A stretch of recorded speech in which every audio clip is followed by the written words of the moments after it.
Okay, one particular geographical response, if you would, to the political violence in the West Bank, because has been the what was referred to as the separation wall, which you can roughly see here, where Israel has tried to, what Israel has been doing is in building a wall along the banks of the West Bank, but not exactly along the banks. All right. Um, Given the great number of bombings and other forms of political violence, which often seep into Israel, coupled with a momentary ceasefire, in 2002, Israel started building the separation wall here. And you can see the separation wall running right along the edges of the boundary of the West Bank, by and large. And in fact, the vast majority of the separation wall runs into the West Bank. And it's disputed. People actually have gotten upset whether you call it a separation wall or barrier. Some people say no, it should be called a separation fence. You see, a fence sounds nicer. A fence, good neighbors have fences. But a wall is obviously something that is exclusive by its very nature and is problematic and is often thought to be obviously a sign of poor political relations, not good ones. In any case, you can see the separation wall it dips into the West Bank, taking out strategic areas of the West Bank, areas which are full of Israeli settlers, not all of them by any means. Valuable Palestinian lands are separated away from the rest of Palestinian control by the separation wall. You can see images here. Much of it looks like a fence if you're in the more obscure parts, but look, it's a massive structure, and where you have substantial populations, that's a wall proper. Nobody can call that a separation fence.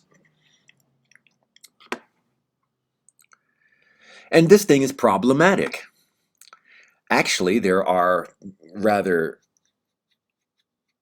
committed interests on both sides who find this problematic, because if you're a very, very conservative Israeli Jew, or certainly West Bank Jew, the separation wall is a declaration by Israel saying that the other side of the wall will be a Palestinian state. And many Israeli Jews don't want to see a Palestinian state. They think they have right control at all.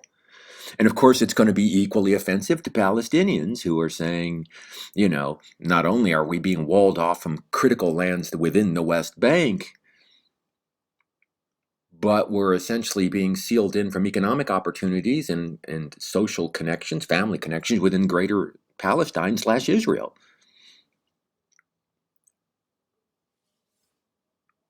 So this is a problematic structure, but such has been the political violence in the West Bank that there has been a desire to have a barrier like this. Whether something like this is going to help resolve the problem remains to be seen. Once you invest in a structure like this, which is mammoth in scale, it's hard to imagine that you're simply going to take it down at some future point. So maybe this is turning into a de facto Palestinian state. Can't say at this particular point. Though it does emphasize the basic problem here is one of land. All right. Now, there is a key sticking point that you need to take note of, because I'm going to get asked about it, and it's fundamental to resolving this problem between the issue between Israel, Jewish Israel, and Palestinians, and in Arab, with Arabs as a whole. All right. And that is often referred to as the right of return. All right.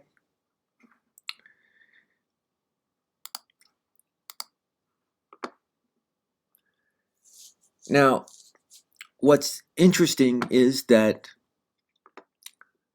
Israel came into existence in 1948 with the notion of being a homeland for Jews everywhere. They have a right to return to Israel. Fine. That's part of the genesis of the very country. But as you can see, a lot of Palestinians have been displaced. I've already talked about that. A lot of them have gone into the West Bank, many into surrounding other countries. And they too want a right of return. They had to leave their homes by force often. And now their homes and properties have been taken over by Israelis, and they've not been compensated. And they don't wish to be compensated directly. What they want is the right of return. They wish to return to their ancestral homes in what is now Israel. But the problem is, Israel will not let them return. As you can see by this image here, many Palestinians are living in camps in neighboring countries, supported often by the United Nations, because as refugees, they are supposed to have a right to return to Israel. Now, Israel won't let them return. And you need to understand why Israel resists the right of return. You can see that here when you look at this graphic here. This is a chart of Israel and its population. Roughly speaking, the population of Israel, roughly speaking, is between 8 and 9 million. All right. Now, Israel is predominantly Jewish, 81, 82%, as you can see here. But it still has a substantial Muslim minority still within it. Palestinian overwhelmingly. We're talking about somewhere about 15%, as you can see here, give or take. All right. Now, can you see the problem why Israel is hesitant to allow the right of return? Now, Israel just established itself as the homeland for all Jews, at least in 1948. If Israel's population is roughly 8 to 9 million, give or take, all right, and a substantial portion of that, of course, is Muslim, look at the size of the Palestinian refugees who are desiring the right of return. It's somewhere between more or less 4 and 6 million. Now, imagine 4 or 6 million Palestinians returning to Israel that only has a population of 8 or 9 million. Roughly speaking, the Muslims, if the Palestinians were allowed the right of return, would probably become an electoral majority. And in a democracy, therefore, the Muslims would have an electoral capacity to reestablish Palestine in place of Israel because they're electoral majority. Is it imaginable to you that having long desired a Jewish homeland, that Jews are going to surrender up that homeland again by recognizing the Palestinian right of return and seeing an electoral process reestablish Palestine? It is an irony because, in effect, for Israeli Jews, they do not want done to them what they essentially did with their mass migration into Palestine after the Balfour Declaration, which resulted ultimately in the creation of Israel. The ironies here are infinite. All right? The right of return is a big issue. In fact, it's often the major stick point in negotiations to try to resolve this. It's a real difficult issue to deal with. It's a simple math.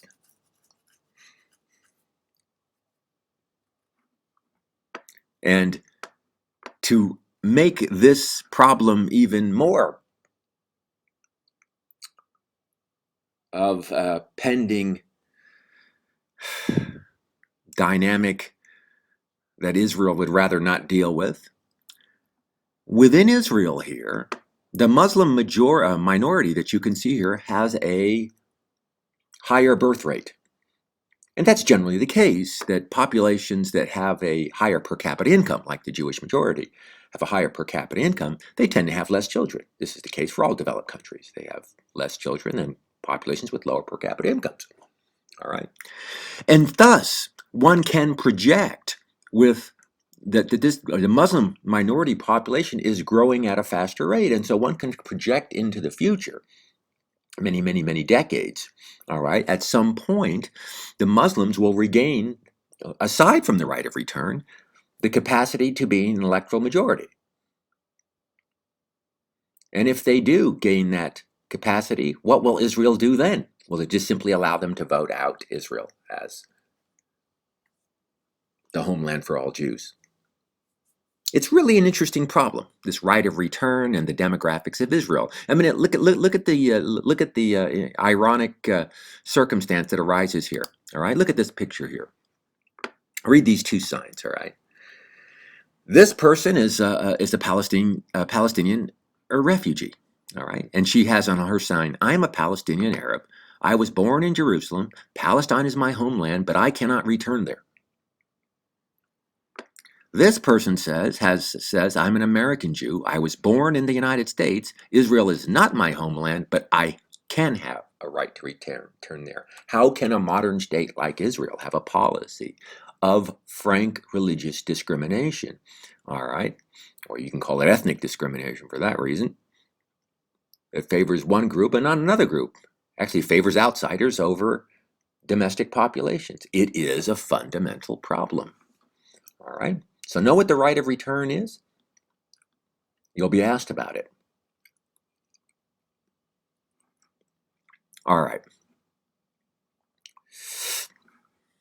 You know, I was often talk about these things with people, and it was many years ago, somebody suggested that if that point ever came where even it's just through natural fertility that the Muslim population becomes an electoral majority, Israel at that point could petition to become the 51st state of the United States, therefore maintaining some semblance of what they perceive as an acceptable majority. All right, but ask yourself this: would the United States want to import a problem like this into its political fabric? Could you imagine how disrupting that would be? Anyway, whatever. There are numerous possible scenarios you can imagine here. All right. Some associated points that I need to make before I leave the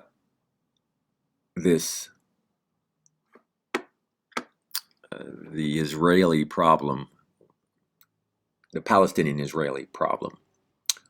All right, some observations in general. Therefore, with the establishment of Israel in 1948,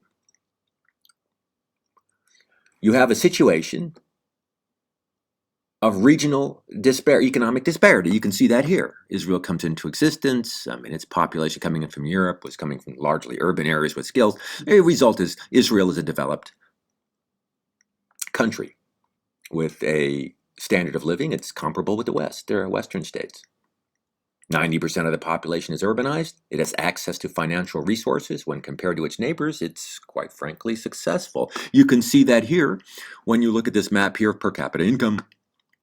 And I've got a year on this. It's got to be fairly recent. Average per capita income in Israel? $41,000. Look what the per capita income is in the surrounding states. A mere fraction of that. A mere fraction of that. So you have economic disparity there. You have a religious disparity.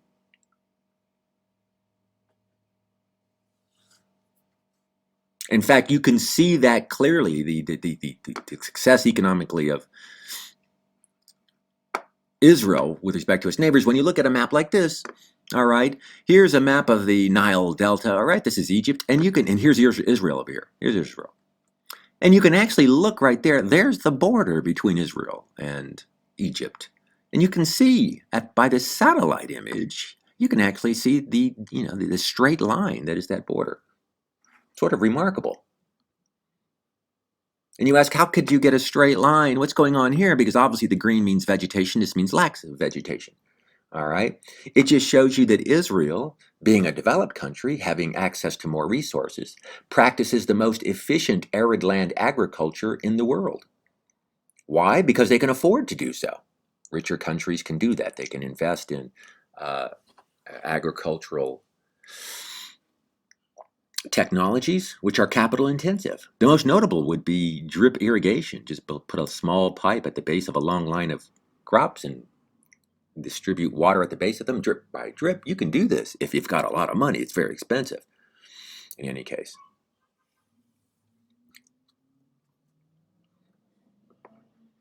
In fact, here's a closer image of that. Look what happens when you get up on this. Here's the border between, this is Israel over here. All right, this is Egypt over here. And you can see that border right there. Just dramatic difference there. as a function of more intensive land use in terms of capital being invested into this environment over here. All right. Very rarely can you see a border between a developed country and an underdeveloped country so starkly delineated in any case. Okay. All right then. You know the basic problem between Israel and its Palestinian population and the Palestinian exiles and refugees in the surrounding states. You understand why the surrounding Arab Muslim states are sympathetic to Palestinian Arabs and not Israel with respect to this problem. In any case, please understand that both sides have a viable argument. There needn't be a bad guy or an evil side. You have two populations making viable arguments for the same space. One doesn't have to be wrong, and the other one doesn't have to be right. This problem can be resolved. I would hope that people don't get easily co-opted by the talking heads on TV and elsewhere saying that one side is evil and the other side is comprised of the virtuous. That's simply, demonstrably not true. All right, let's move along. All right. All right.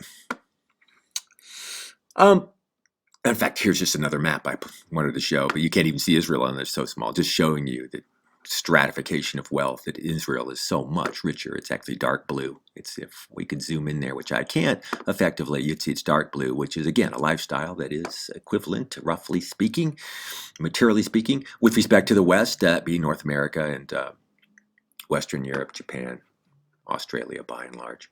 All right, the disparity with the underdeveloped surrounding states, even the oil economies, is clear. All right, now, the reasons for Israel's prosperity are varied. As I mentioned, Israel comes into existence calling upon immigrants who came into the country with skills already and coming from developed economies. So this is sort of remarkable that, and quite logical, that Israel would quickly establish an economy that is more akin to what you'd see in a developed West. All right? And this is to take nothing away from the fact that the Israeli people are an enterprising people, a people by and large with a hard work ethic, but quite frankly, there are a lot of enterprising people, a lot of people with a hard work ethic who have not reached first world status for being so. All right. An important factor in Israel's success is they've had a powerful and rich benefactor abroad. I should say benefactors, but we're speaking politically here. And what I'm saying is, for better or for worse, the United States is the principal backer of Israel in the world. Europe takes a much more moderate position than the United States in terms of Palestinian-Israeli conflict.